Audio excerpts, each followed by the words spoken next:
We did it. We hit the 10 subscriber mark. So next review video will be military reviews. Okay, so what's going on, guys? Hope you're all doing great. And today we're back with another Jurassic World toy review. And as you can see, today we are reviewing the Indoraptor. First, I think this would be the first hybrid so far reviewed on the channel. So I am very excited. Let's get started. All right, so this is the super posable Indoraptor. So as you can see, there's a lot of articulation spots. I think there's 2 on the tail. There's 3 in each leg, 3 in each arm, 1 for the neck, 1 for the head, and 1 for the jaw, and we will go over all of them. So pulling in for some of the finer details, you can see a lot of nice scaling along the head. The eye is painted in red. The eye slit is not painted in a different black. Honestly, I don't think that matters in any way, though, considering, as you can see, the Indoraptor is completely black. You have the teeth in a off-white, and I did get a little bit of sloppy paint on mine.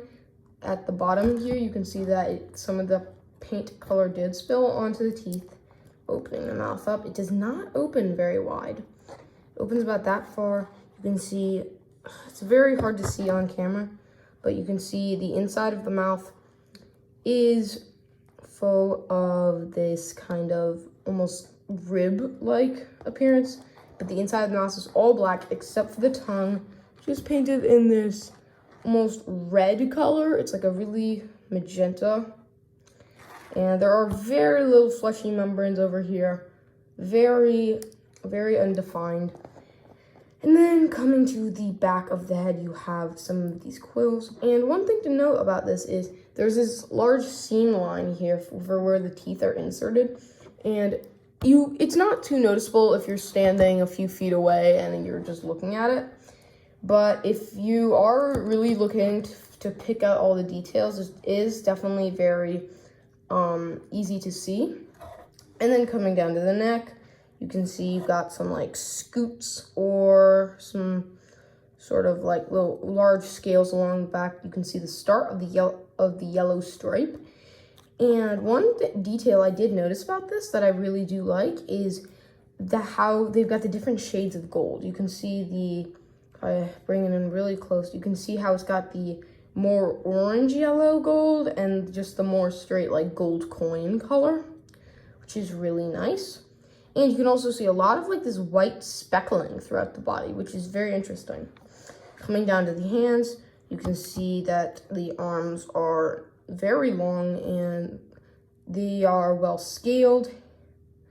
And there's some quills along the bottom of the forearm. The hands, they've got 3 fingers, the thumb, some nice claws. Of course, no paint. Again, this is a completely black figure. It really doesn't matter. So, this other arm is the same, and then you've got the legs, where you've got this really nice thigh, I think it is. I really don't know, like, I think this is the calf, but I'm not sure. Please correct me if I'm wrong. But you can see the thigh has a lot of scaling along it.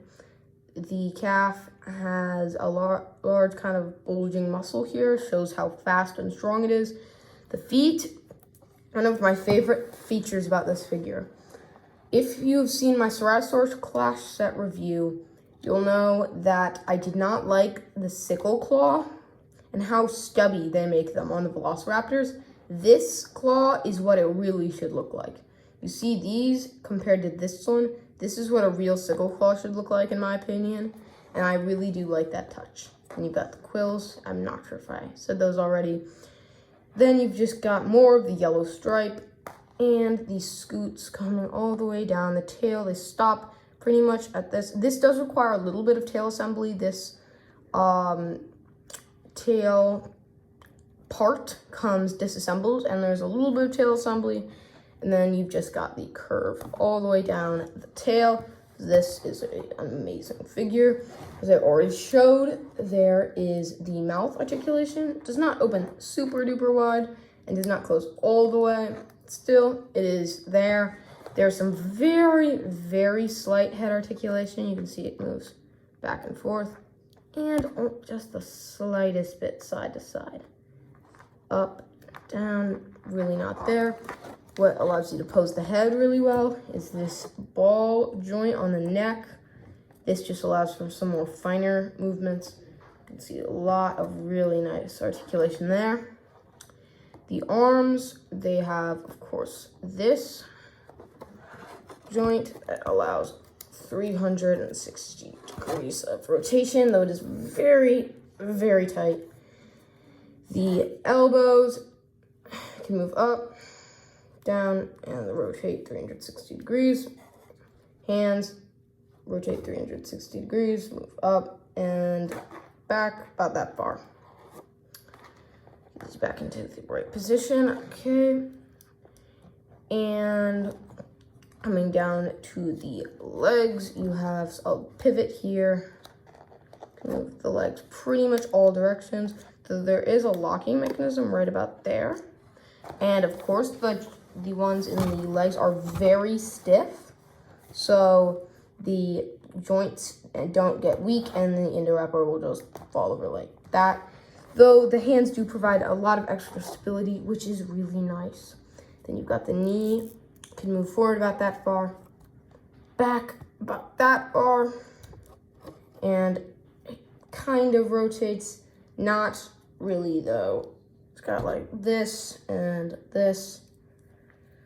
It's just very stiff, and I feel like rotating it, there's just really no point because all it will do is just weaken the joint. And then you got the, not really sure what this is called. This is like kind of the heel almost, except I'm really not sure what that is. So it can go back about that far. Does look a bit weird, kind of like the Indoraptor is taking ballet, but it can go back about that far, forward about that far. That's about how far forward I had it. And then the tail can go all the way 360 degrees, and the little bit of tail assembly part, it's not super strong, the up and down joints. It's very loose, but it can rotate like this and up and down, side, side. And here is the scan code. It is very much made up of white. You might be able to get it in. I'm really sorry if the camera can't pick up on those really tiny white details. I hope you got it though. All right, so now we'll move on with some comparisons. If you're keeping up with that, I'm gonna try to do comparisons for as many figures as I can do right now. So here it is next to the Ceratosaurus.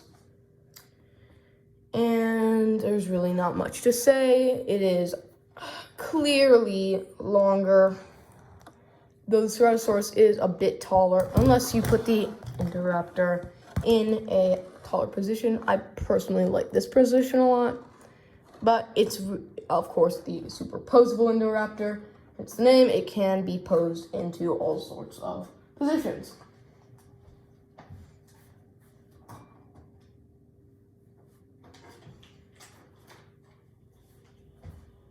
Here it is with the Mega Destroyers, Carcharodontosaurus,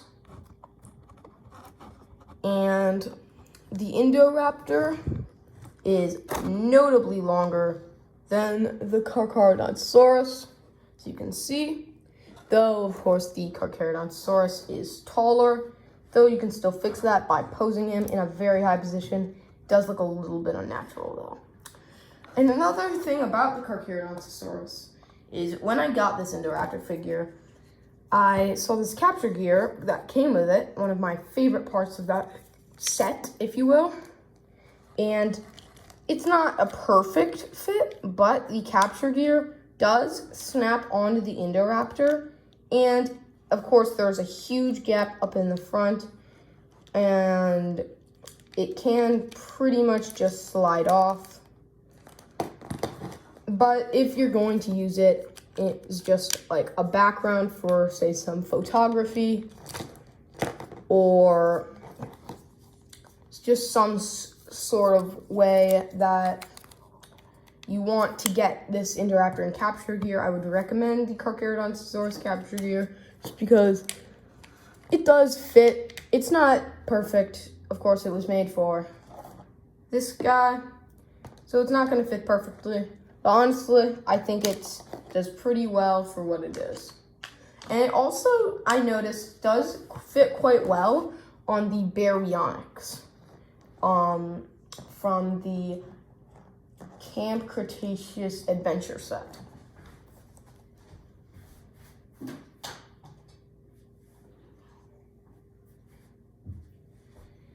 And finally, here it is. So, shoot, my camera came out of focus. Let's see, and okay. Well, it looks like it doesn't want to focus right now. But here it is with the Amber Collection Dimorphodons. So you can see they're definitely out of scale with the Indoraptor. But I still think they look really cool if you just use your imagination. Maybe there's some sort of Pteranodon Dimorphodon hybrid or something that just makes them much bigger. Again, this is Jurassic World. It doesn't have, in the words of Dr. Wu, nothing in Jurassic World is natural. So this Dimorphodon can be as big as you want it to be. So thank you guys for watching. I will see you in the next video, and if you haven't already, please do like, subscribe, join the pack, and remember, the next review you see, that will be some sort of military or InGen kind of World Peacekeepers review. Thanks for watching again, and bye.